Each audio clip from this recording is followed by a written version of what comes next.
ಸ್ನೇಹಿತನ ಲವರ್ ಜೊತೆ ಚಕ್ಕಂದ ಆಡೋಕೆ ಹೋದವ ಹೆಣವಾದ. ಪ್ರೇಯಸಿ ಮುಂದೆ ಸ್ನೇಹಿತನ ಬೆತ್ತಲೆ ಮಾಡಿ ಕತೆ ಮುಗಿಸಿಬಿಟ್ಟ ಸ್ನೇಹಿತ.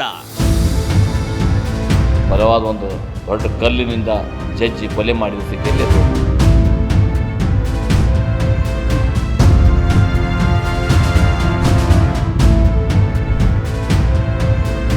ನಾನು ಇಟ್ಕೊಂಡಂಥ ಹೆಣ್ಮಗಳ ಜೊತೆ ಇವನು ನನಗೆ ಸಂಪರ್ಕ ಬೆಳೆಸಿದ. ಅದು ನೋಡಿ ನಾನು ಅವನಿಗೆ ಕೊಲೆ ಮಾಡಿದ್ದೀನಿ ಅಂತ. ತನ್ನ ಸ್ನೇಹಿತನ ಲವರ್ ಜೊತೆ ಅನೈತಿಕ ಸಂಬಂಧ ಇಟ್ಕೊಂಡವನು ಇದೀಗ ಹೆಣವಾಗಿ ಹೋಗಿದ್ದಾನೆ ಕಣ್ರಿ. ಹೆಣ್ಣು ಹಣ್ಣು ಮಣ್ಣಿನ ಹಿಂದೆ ಬಿದ್ದವರು ಯಾವತ್ತೂ ಉದ್ಧಾರವಾಗಿಲ್ಲ. ಒಂದಲ್ಲ ಒಂದು ಕಾರಣಕ್ಕೆ ಸಾವನ್ನಪ್ಪಿದ್ದಾರೆ. ಇದೀಗ ಅದೇ ಸಾಲಿಗೆ ತನ್ನ ಸ್ನೇಹಿತನ ಲವರ್ ಜೊತೆ ಅನೈತಿಕ ಸಂಬಂಧ ಇಟ್ಕೊಂಡವ ಬರ್ಬರ ಹತ್ಯೆ ಮಾಡಲಾಗಿದೆ.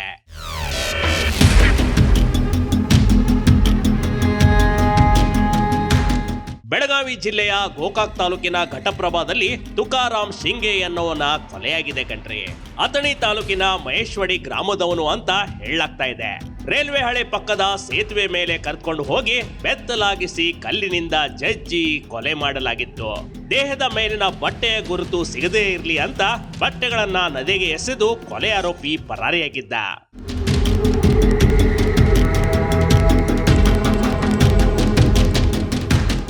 ಸಿನಿಮಾ ಸ್ಟೈಲ್ನಲ್ಲಿ ಕೊಲೆ ಭೇದಿಸಿದ ಪೊಲೀಸರು. ಆರೋಪಿ ಪತ್ತೆಗೆ ತಂಡ ರಚಿಸಿ ತ್ವರಿತ ಹುಡುಕಾಟ.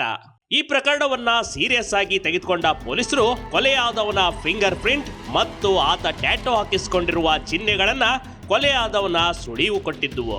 ಕೊಲೆಯಾದವನ ಫಿಂಗರ್ ಪ್ರಿಂಟ್ ಪೊಲೀಸರ ರೆಕಾರ್ಡ್ ನಲ್ಲಿ ಮ್ಯಾಚ್ ಆಗಿದ್ವು. ಕೊಲೆಯಾದವನ ತುಕಾರಾಮ್ ಬಗ್ಗೆ ಶಾಕಿಂಗ್ ವಿಚಾರವೊಂದು ಪೊಲೀಸರಿಗೆ ಸಿಕ್ಕಿತ್ತು. ಕೊಲೆಯಾದ ತುಕಾರಾಮ್ ಈ ಹಿಂದೆ ಹಲವು ಪ್ರಕರಣದಲ್ಲಿ ಭಾಗಿಯಾಗಿದ್ದ.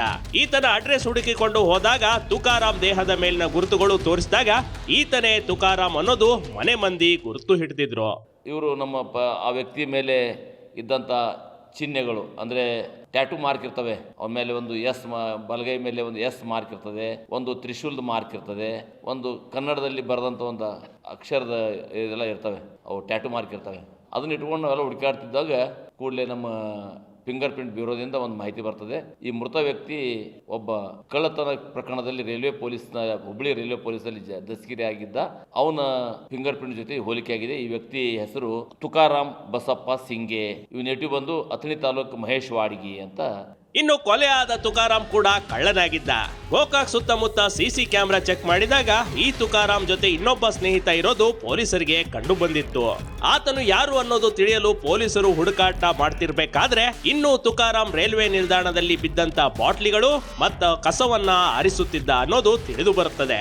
ಈ ಸಿಸಿ ಕ್ಯಾಮೆರಾ ಫೋಟೋಗಳನ್ನ ಇಟ್ಕೊಂಡು ಹುಡುಕ್ತಿರ್ಬೇಕಾದ್ರೆ ಬೇರೆ ಬೇರೆ ರೈಲು ನಿಲ್ದಾಣದಲ್ಲಿ ತನಿಖೆ ಮಾಡಬೇಕಾದ್ರೆ ಕಸ ಆಯುತ್ತಿದ್ದ ಅರೀಫ್ ಈ ಫೋಟೋದಲ್ಲಿದ್ದವನನ್ನ ಗುರುತು ಹಿಡಿದಿದ್ದ. ಇಡೀ ಪ್ರಕರಣಕ್ಕೆ ಅರೀಫ್ ಎನ್ನೋನು ಹೊಸ ತಿರುವು ನೀಡಿದ್ದ ಕಣ್ರಿ.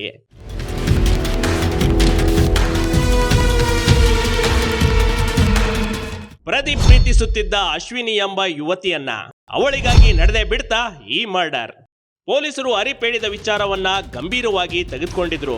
ಅರೀಫ್, ತುಕಾರಾಮ್, ಪ್ರದೀಪ್ ಮೂವರು ಸ್ನೇಹಿತರಾಗಿದ್ರು. ರೈಲನ್ನ ಏರೋದು, ಬಾಟ್ಲಿಗಳನ್ನ ಆರಿಸೋದು ಮಾಡ್ತಿದ್ರು. ಹೀಗೆ ಇವರು ಒಂದು ಜಿಲ್ಲೆಯಿಂದ ಇನ್ನೊಂದು ಜಿಲ್ಲೆಗೆ ರೈಲು ಪ್ರಯಾಣ ದಿನವೂ ಮಾಡುತ್ತಿದ್ರು. ಅದರಲ್ಲೂ ಪ್ರದೀಪ್ ಬಗ್ಗೆ ಮಾಹಿತಿ ಸಿಕ್ಕರೆ ತಕ್ಷಣಕ್ಕೆ ತಿಳಿಸಬೇಕೆಂದು ಆರೀಫ್ಗೆ ಪೊಲೀಸರು ತಾಕೀತು ಮಾಡಿ ಬಂದಿದ್ರು. ಅದರಂತೆ ಆರೀಫ್ ಕೆಲಸ ಮಾಡಬೇಕಾದ್ರೆ ಮಹಾರಾಷ್ಟ್ರದ ಪುಣೆಯ ನೀರಾ ರೈಲು ನಿಲ್ದಾಣದಲ್ಲಿ ಪ್ರದೀಪ್ ಬಾಟ್ಲಿ ಆಯುತ್ತಿದ್ದದ್ದು ಕಂಡು ಬಂದಿದೆ. ತಕ್ಷಣಕ್ಕೆ ಆರೀಫ್ ಘಟಪ್ರಭಾ ಪೊಲೀಸರಿಗೆ ಈ ಬಗ್ಗೆ ಮಾಹಿತಿ ನೀಡಿದ್ದ. ಅವನ ಜೊತೆ ಇನ್ನೊಬ್ಬ ವ್ಯಕ್ತಿ ಇರ್ತಾನೆ. ಆ ಫುಟೇಜ್ಗಳನ್ನು ನೋಡಿದಾಗ ಆ ವ್ಯಕ್ತಿ ಯಾರು ಅಂತ ನಾವು ಪರಿಶೀಲನೆ ಮಾಡ್ಕೊಂತ ಹೋದಾಗ ಎಲ್ಲ ರೈಲ್ವೆ ಸ್ಟೇಷನ್ಗಳಲ್ಲಿ ರೈಲ್ವೆ ಸ್ಟೇಷನ್ನಲ್ಲಿ ಅಪೆಂಡರ್ ಮಾಡ್ತಿದ್ದ ಮೃತ ವ್ಯಕ್ತಿ ಅಂದರೆ ಅವನ ಸಹಚರನು ಅವನು ಅದೇ ವ್ಯಕ್ತಿ ಇರಬಹುದು ಅಂತೇಳಿ ನಾವು ಎಲ್ಲ ರೈಲ್ವೆ ಸ್ಟೇಷನ್ಗಳಲ್ಲಿ ನಾವು ಮಿರಜ್, ಹುಬ್ಬಳ್ಳಿ, ಧಾರವಾಡ ಮತ್ತು ಈ ಕಡೆ ಗೋವಾ, ಪೂನಾ ಕಡೆ ಎಲ್ಲ ವಿಚಾರ ಮಾಡಿದಾಗ ಮಿರಜ್ದಲ್ಲಿ ಒಬ್ಬ ವ್ಯಕ್ತಿ ಆರೀಫ್ ಅವನು ರೈಲ್ವೆದಲ್ಲೇ ಈ ಬಾಟ್ಲಿ ಆಯೋದು, ಪ್ಲಾಸ್ಟಿಕ್ ಆಯೋದು ಕೆಲಸ ಮಾಡುವಂಥ ಒಬ್ಬ ಆರೀಫ್ ವ್ಯಕ್ತಿ ಸಿಗ್ತಾನೆ. ಅವನಿಗೆ ಈ ಫೋಟೋ ತೋರಿಸಿದಾಗ ಇವನ ಹೆಸರು ಪ್ರದೀಪ್ ಅಲಿಯಾಸ್ ಸಂತೋಷ್ ಅಂತ ಗೊತ್ತಾಗ್ತದೆ. ಇವನು ಇಲ್ಲೇ ರೈಲ್ವೆದಲ್ಲಿ ಇವನು ಪ್ಲಾಸ್ಟಿಕ್ ಹಾಕೊಂತ ತಿರುಗಾಡ್ಕೊಂತಿರ್ತಾನೆ. ಘಟಪ್ರಭಾ ಪೊಲೀಸರು ತಕ್ಷಣಕ್ಕೆ ಅಲರ್ಟ್ ಆಗಿ ಆರೋಪಿ ತಪ್ಪಿಸಿಕೊಳ್ಳುವ ಸಾಧ್ಯತೆ ಇದ್ದ ಕಾರಣ ಮಹಾರಾಷ್ಟ್ರ ಪೊಲೀಸ್ಗೆ ಮಾಹಿತಿ ನೀಡಿದ್ರು.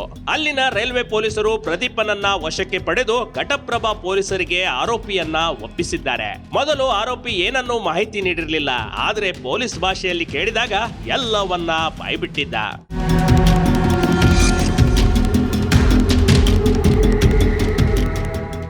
ಡಬಲ್ ಮರ್ಡರ್ ಆರೋಪಿ ತಗಲಾಕಿಕೊಂಡಿದ್ದೆ ಬಲು ರೋಚಕ. ಲವರ್ ಜೊತೆ ಅನೈತಿಕ ಸಂಬಂಧ ಇಟ್ಟಿದ್ದಕ್ಕೆ ಹತ್ಯೆ ಮಾಡಿದ್ದ ಕಿರಾತಕ. 35 ವರ್ಷದ ಪ್ರದೀಪ್ ನಾಯಕ್ ಚಿಕ್ಕೋಡಿ ಪಟ್ಟಣದ ನಿವಾಸಿಯಾಗಿದ್ದ ಕಣ್ರಿ. ಪಟ್ಟೆಪಾಡಿಗಾಗಿ ಪ್ಲಾಸ್ಟಿಕ್ ಕಸ ಮತ್ತು ಬಾಟ್ಲಿಗಳನ್ನ ರೈಲು ನಿಲ್ದಾಣದಲ್ಲಿ ಸಂಗ್ರಹಿಸುತ್ತಿದ್ದ. ಕೊಲೆಯಾದವ ತುಕಾರಾಮ್, ಹರೀಪ್, ಪ್ರದೀಪ್ ಒಳ್ಳೆಯ ಸ್ನೇಹಿತರಾಗಿದ್ರು. ಎಲ್ಲರೂ ಬೇರೆ ಬೇರೆ ನಿಲ್ದಾಣದಲ್ಲಿ ಕಸ ಆಯ್ತಾ ಇದ್ರು. ಆದ್ರೆ ಪ್ರದೀಪ್ ಎನ್ನೋರಿಗೆ ಅಶ್ವಿನಿ ಎಂಬವಳ ಪರಿಚಯವಾಗುತ್ತೆ. ಇಬ್ಬರು ಲವ್ ಮಾಡ್ತಾ ಇರ್ತಾರೆ. ಆದ್ರೆ ಪ್ರದೀಪ್ ಕೆಲಸಕ್ಕೆ ಹೋದಾಗ ತುಕಾರಾಮ್ ಅಶ್ವಿನಿ ಜೊತೆ ಅನೈತಿಕ ಸಂಬಂಧ ಬೆಳೆಸಿದ್ದ. ಸ್ನೇಹಿತನ ಲವರ್ ಮುಂದೆ ಸ್ನೇಹಿತನ ಪತ್ನಿ ಆಗೋಳು ಅಂತಾನು ನೋಡದೆ ಆಕೆ ಜೊತೆ ಎಲ್ಲವನ್ನ ಮುಗಿಸಿಬಿಟ್ಟಿದ್ದ. ಅದೇಗೋ ಒಂದು ದಿನ ಈ ವಿಚಾರ ಪ್ರದೀಪ್ಗೆ ಗೊತ್ತಾಗಿತ್ತು ಕಣ್ರಿ. ತಾನು ಇಷ್ಟಪಡ್ತಿದ್ದ ಪ್ರೇಯಸಿ ಜೊತೆ ತುಕಾರಾಮ್ ದೈಹಿಕ ಸಂಪರ್ಕ ಬೆಳೆಸೋದು ಪ್ರದೀಪ್ಗೆ ಸಹಿಸಲಾಗದ ತುತ್ತಾಗಿತ್ತು. ಒಳಗೊಳಗೆ ಕುದಿಯುತ್ತಿದ್ದ ಪ್ರದೀಪ್ ತುಕಾರಾಮ್ ಸಾಯಿಸಲು ಹೊಂಚು ಹಾಕಿದ್ದ. ಇವ್ ಜೊತೆ ಒಬ್ಬ ಹೆಣ್ಮಗಳು ಇರ್ತಾಳೆ. ಒಬ್ಬ ಹೆಣ್ಮಗಳ ಜೊತೆ ಇವನು ಸಹವಾಸ ಮಾಡಿದ್ದಾನೆ.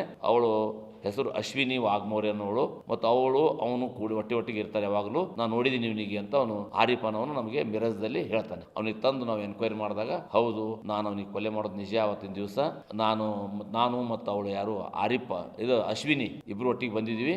ನಮಗೆ ಇವನು ಮೋಸ ಮಾಡಿ ನಾನು ಇಟ್ಕೊಂಡಂತ ಹೆಣ್ಮಗಳ ಜೊತೆ ಇವನು ಅನೆ ಸಂಪರ್ಕ ಬೆಳೆಸಿದ.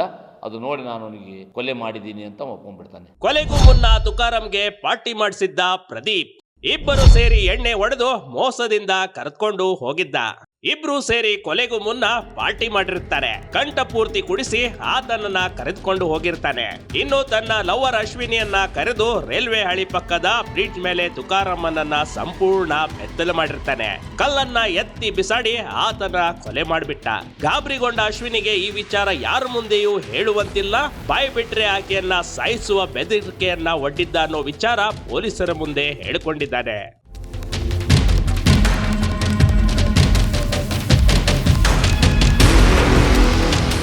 ಇನ್ನು ಪೊಲೀಸರು ಪ್ರದೀಪನನ್ನ ಗದರಿಸಿದಾಗ ಈ ಹಿಂದೆ 2022ರಲ್ಲಿ ಹುಬ್ಬಳ್ಳಿಯಲ್ಲೂ ಮಹಾದೇವ್ ಅನ್ನೋ ವ್ಯಕ್ತಿಯನ್ನ ಕೊಲೆ ಮಾಡಿ ಚರಂಡಿಗೆ ಎಸೆದಿದ್ದ ವಿಚಾರವನ್ನ ಬಾಯ್ಬಿಟ್ಟಿದ್ದ.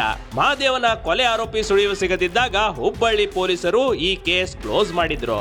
ಆದ್ರೀಗ ಹುಬ್ಬಳ್ಳಿ ಪೊಲೀಸರು ಮುಚ್ಚಾಕಿದ ಕೇಸನ್ನ ಮತ್ತೆ ರೀಓಪನ್ ಮಾಡ್ಕೊಂಡಿದ್ದಾರೆ. ಪ್ರದೀಪನನ್ನ ತನ್ನ ವಶಕ್ಕೆ ಪಡೆದು ಮಾಹಿತಿಯನ್ನ ಕಲೆ ಹಾಕ್ತಾ ಇದ್ದಾರೆ. 2022ರಲ್ಲಿ ಹುಬ್ಬಳ್ಳಿ ರೈಲ್ವೆ ಪೊಲೀಸರು ಒಂದು ಪ್ರಕರಣ ದಾಖಲಿಸಿಕೊಂಡಿರ್ತಾರೆ. ಅದರಲ್ಲಿನೂ ಕೊಲೆ ಮಾಡಿ ಒಂದು ಕೊಲೆ ಮುಚ್ಚಿ ಹಾಕಿರ್ತಾನೆ.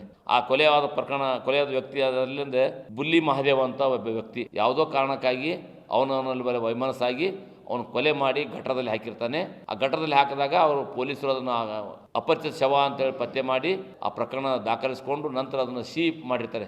ನಾಪತ್ತೆ ಅಂತ ಪ್ರಕರಣ ಮುಚ್ಚಿ ಹಾಕಿರ್ತಾರೆ. ಅದು ಈತ ಆ ಕೊಲೆ ನಾನು ಮಾಡಿದ್ದೀನಿ ಅಂತ ನಮ್ಮಲ್ಲಿ ಒಪ್ಕೊಂಡು ನಮಗೆ ಹೇಳಿಕೆ ನೀಡೋದ್ರೊಳಗೆ ಅಂದಾಗ ನಾವು ಅವನಿಗೆ ಎಲ್ಲ ಮಾಹಿತಿ ಕೊಟ್ಟು ಕೂಡಲೇ ರೈಲ್ವೆ ಪೊಲೀಸರು ಬಂದು ನಮ್ಮ ಮುಂದಿನ ಅವ್ರದ್ದು ನಾವು ತಮ್ಮ ಪ್ರಕರಣದಲ್ಲೂ ಇವನಿಗೆ ಪೊಲೀಸ್ ಕಸ್ಟಡಿ ತೊಗೊಂಡು ಆ ಪ್ರಕರಣವನ್ನು ಬೆಳಕಿಗೆ ಚೆಲ್ಲಕ್ಕೆ ಕಾರಣ ಆಯಿತು.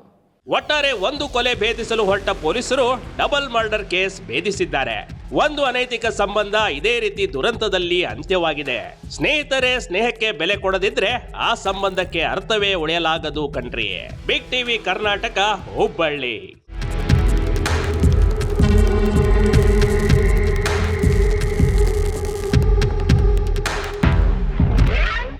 ಬಿಗ್ ಟಿವಿ ಕರ್ನಾಟಕ ಯೂಟ್ಯೂಬ್ ಚಾನೆಲ್ಗೆ ಈಗಲೇ ಸಬ್ಸ್ಕ್ರೈಬ್ ಮಾಡಿ. ಧನ್ಯವಾದಗಳು.